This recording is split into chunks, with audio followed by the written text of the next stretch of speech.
Right now, we're not as bad as the other days because, as you know, we were down bad the other days. But now we're just down 0.7% for today, and that's really not that bad down here at 8Z3077. So we're really right at that support line, and it's nice that we're like staying above it right now. So that's good.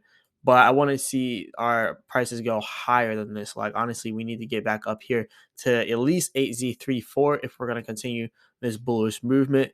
But if not, we already talked about the support inside the previous video where that will have us, because if we do not continue to rise from where we're at now, then we probably will go down to this area here first, which will be around 8Z28 and then eventually down to 8Z25. Then we have that bottom support down at 8Z22. So that's what we're looking at right now for Baby Doge.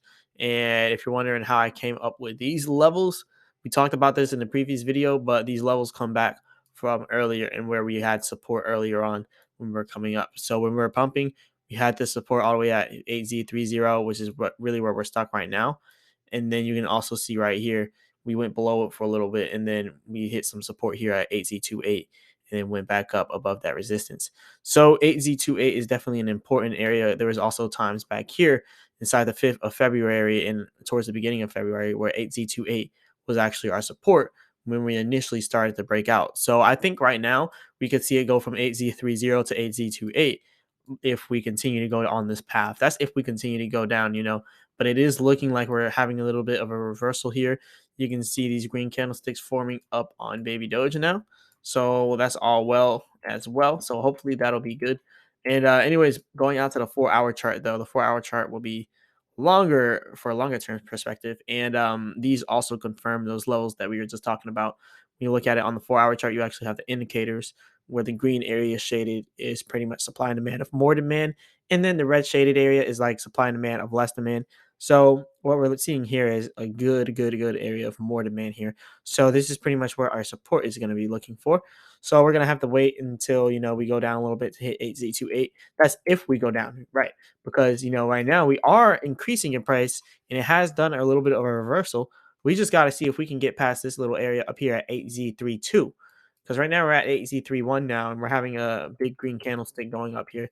So if we can go all the way up to 8Z32 and actually pass it and get above 8Z34, which is all the way up here, 8Z34 is this one all the way up here. Well, actually, no, this one all the way up here is AZ35. So yeah, we got to get above 8Z35. 8Z34 is where we stopped that last time, which was earlier on in today. So we're just going to have to see if we can get past 35 now. But yeah, that's pretty much what we got going on right now for Baby Doge and with the technical analysis. Now, as for Bitcoin, you can see Bitcoin is kind of at the same thing where it's like trying to break past this resistance, but Bitcoin did just now break that support and then go all the way down here. So right now we're not seeing Bitcoin at a good standing point, but on the oscillator you can see that it is showing that Bitcoin is way oversold, which is pretty obvious because we just had a huge selling area. So after oversold areas, we typically have some nice buying pressure coming in. So I reckon Bitcoin will probably try to get back up to 25K and see if we can, break past that. But if we can't, then you got to look at the support levels. But I don't know. We've been looking very, very bullish lately. And now we're looking bullish again for some reason. So this is really hard to track. But all I can really do is track where our supports would be and where our resistance areas would be. Like if Bitcoin could not break past 25K and do something like this where it ramps up to 25K, then we would probably end up pulling back down to this support all the way at 23.3K. So that's really what we're looking for, 23.3K. If we cannot, continue to rise above 25K, then yeah, that's probably what we'll end up seeing after that. And if we can't hold 23K, then you already know 20K all the way down there. Big shout out to everyone out there that watched the video. Also hit the like button and subscribe. This is the Marcellus Clips channel. On this channel, we will be continuing to grow, and I will continue to put the clips to all the videos on this channel just in case you don't want to watch the long form content. So definitely check that out. Let's get this channel to 1,000 subscribers and plus and beyond. And stay tuned for another video.